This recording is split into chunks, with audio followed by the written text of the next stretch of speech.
Good evening, Miss Annie. Today, me and Renzo will be doing our presentation, which is for the chemistry project, module 2, lesson 3, done by me and Renzo. So first up, I'd like to talk about the periodic table and its identity. So Dmitry Mendeleev was the first one that actually published the first periodic table in 1869. And he also showed the elements that were ordered according to their atomic weight, which is different from nowadays. And it was a pattern resulted where similar properties for elements recurred periodically. Now, based on his actual work, the physicist Henry Moseley, the periodic table was reorganized on the basis of increasing atomic number rather than an atomic weight. So the revised table could be used to predict the properties of elements that had yet to be discovered. Now, many of these predictions were actually later substantiated through experimentation. This led to the formula of the periodic table, which is that the chemical properties of the elements are dependent on the atomic number. Now, moving on, I'd like to dive deeper of the origination of the periodic table. Now, the periodic table lists elements by atomic number, not by weight, which is the number of protons in every atom of that element.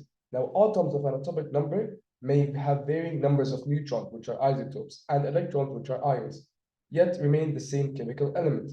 Now, moving on, elements in the periodic table are arranged in periods, which are rows, and groups, which are columns. Each of the 7 periods is filled sequentially by atomic number.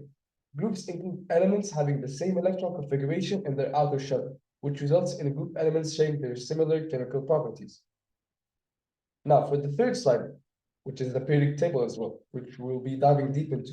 Electrons in the outer shells are determined by their valence electrons. Now, valence electrons determine the properties and chemical reactivity of the element and participate in chemical bonding, meaning that the Roman numerals found above each group specify the usual number of valence electrons outside of their outer shell. Now, there are 2 sets of groups. The group A elements that are representative elements, which means have S or P sublevels as their outer orbitals, or group B that are non-representative elements, which have partly filled D sublevels, the transition elements basically, or partly filled F sublevel, the lanthanide series and the acetylcysteine series. The Roman numeral and other designations give the electron configuration for the valence electrons. Example, the valence electrons configuration of a group, a VA element would be S squared PQ with 5 valence electrons. Moving on to the 4th slide, I'll be talking about the law of definite proportions.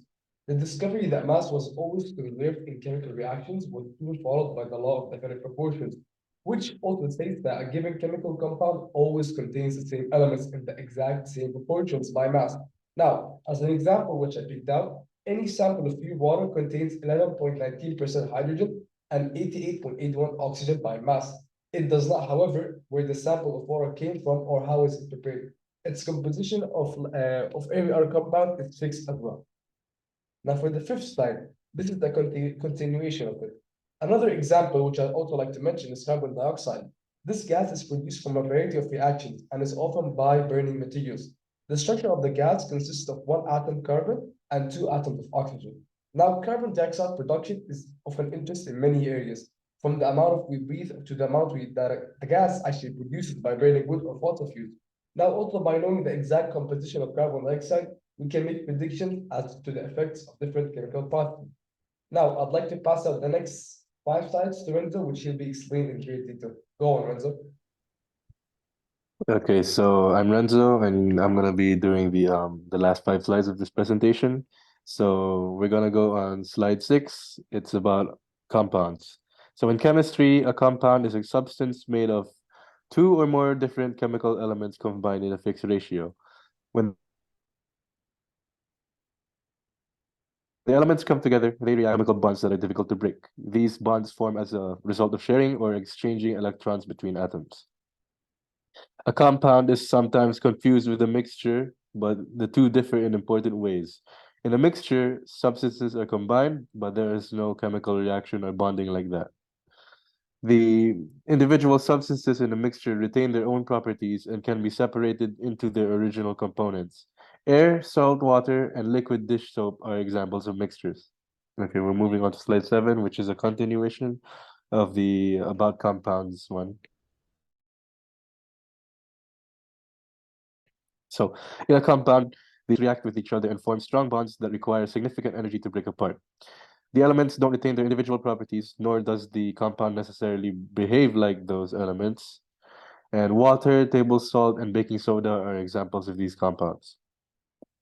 A compound is identified by its name and chemical formula.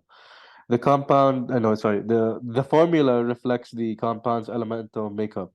It includes the chemical symbol for each element in the compound and the number of atoms for that element if there's more than one. Okay, so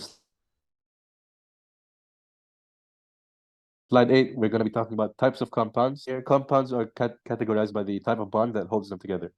There are two primary types of bonds. Covalent bonds, where bonding occurs when two nonmetal atoms share pairs of electrons to form a stable bond. Examples of covalent compounds include water, carbon dioxide, and hydrogen chloride. Ionic bonds is when bonding occurs when a metal atom and a non-metal atom exchange valence electrons to form a stable bond. Examples of these ionic compounds include sodium chloride, magnesium sulfate, and sodium bicarbonate. And we have law of multiple proportions. And basically, once that the idea that elements combined in definite proportions to form compounds was established, experiments also began to demonstrate that the pairs of certain elements could combine to form more than one compound. Consider the elements carbon and oxygen.